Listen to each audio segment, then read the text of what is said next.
ঐশ্বর্যা রায় বচ্চন ও অভিষেক বচ্চনের বিবাহ বিচ্ছেদ নিয়ে বছরখানেক ধরেই বলিপাড়ায় চলছিল গুঞ্জন। তবে এ ব্যাপারে এতদিন মুখ খোলেননি এই দম্পতি।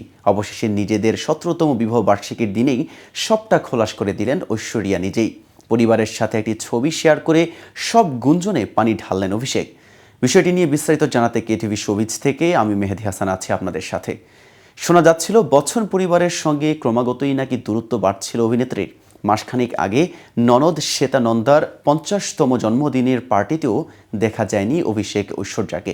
তার আগে বচ্চনদের দীপাবলির অনুষ্ঠানেও অনুপস্থিত ছিলেন অভিনেত্রী, যার ফলেও তাদের সম্পর্কের সমীকরণ নিয়ে বেশ জল ঘোলা হয় একসময়।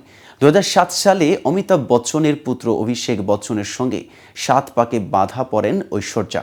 তারপর থেকে অভিনেত্রী হওয়ার পাশাপাশি বচ্চন বহু হিসেবেও পরিচিতি পান তিনি। প্রায় 16 বছরের দাম্পত্য জীবন অভিষেক ঐশ্বর্যার। অভিষেকের সঙ্গে বিয়ের পর বলিপাড়ায় এমন কোনো অনুষ্ঠান দেখা যায়নি যেখানে ঐশ্বর্যা একা উপস্থিত ছিলেন।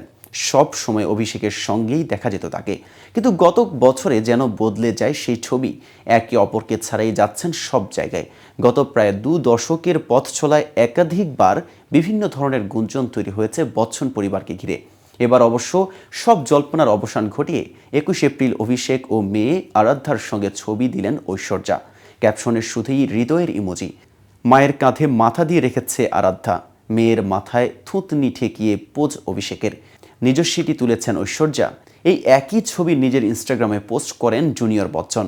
আসলে গত কয়েক মাস ধরে তাদের নিয়ে যেসব জল্পনা ঘনীভূত হয়েছে, এই একটি পোস্টেই যেন সব স্পষ্ট করে দিয়েছে ঐশ্বরিয়া। তাদের দাম্পত্য জীবন যে মজবুত, সেই বার্তাই যেন দিলেন রায়সুন্দরী। আজ এই পর্যন্তই। এতক্ষণ সাথে থাকার জন্য ধন্যবাদ। নিত্য নতুন সকল আপডেট পেতে কেটিভি শোবিজের সাথেই থাকুন।